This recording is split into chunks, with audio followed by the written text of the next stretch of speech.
Okay, I want to talk a little bit because we are talking more and more about Donald Trump's tax proposal, which we analyzed in detail last week. Republicans are responsible for creating some very stick to the wall myths about tax cuts, myths that have really stuck around and are often repeated. For example, they like to say that high taxes and high tax rates created stagflation in the 1970s. So stagflation is high inflation plus high unemployment with sort of stagnant demand in a country's economy. They like to say that Reagan cutting taxes back in 1981, for example, launched this amazing period of economic growth. That is a lot of what the supply side defenders base their defense of cutting taxes for the rich on. And when you look into the details, it falls apart in an instant. The truth is that there was a huge interest rate reduction by the Federal Reserve that coincided with Ronald Reagan's actions in the early 80s.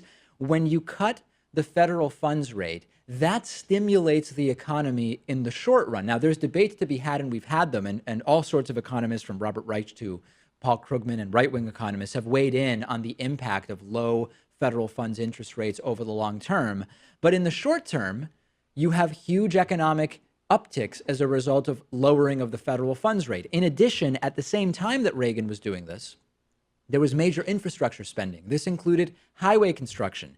That, combined with the end of the recession that had been taking place, is actually what's responsible for the optimistic, positive economic indicators that coincided but were not caused by Ronald Reagan's adjustments to taxes. Another canard from the low tax right is if you cut taxes for the rich, it's good for the economy. I guess because either the rich will spend their money or they'll hire people in their businesses or for some other reasons. But that's a common one from the right. The reality is that's just not true. And I've explained this concept before. It's the economic concept of the marginal propensity to consume. If you're really rich and your taxes are lowered and now you have a little more money, you never needed that money for your day-to-day life unless you're incredibly bad with money. So you're not that likely to reinsert that money into the economy. You're probably going to save a lot of that money. If you give a tax cut to people who earn a lot less, where they would use that tax cut to fund their day-to-day life, that is way more economically stimulative. So that argument doesn't make any sense. Then you go to corporations. The right likes to say, American corporations are just too highly taxed. Let's cut taxes for corporations and it'll stimulate the economy.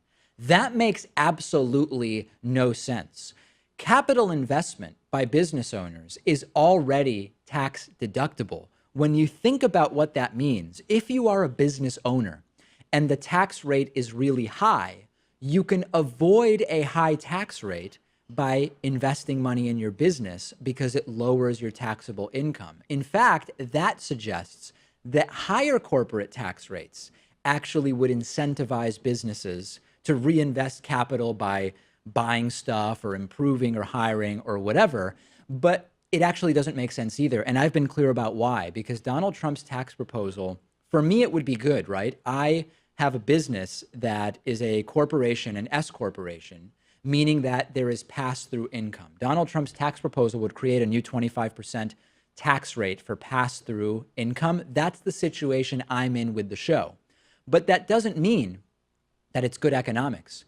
If my taxes go down for the income that passes through to me on the program, then I am more incentivized not to invest that money into the show. Think about it.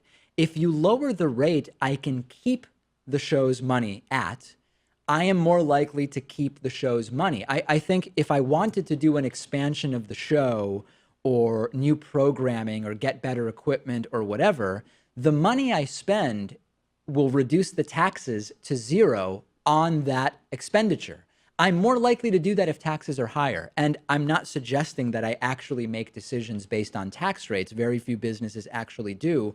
But this concept that if you lower the tax rate on businesses, all of a sudden they're going to reinvest a ton of that money into the economy is just not true. Now, depending on my personal financial situation or someone else's, I might spend that extra money that I get to keep. I might save that extra money that I get to keep, but that's a decision made at the personal level.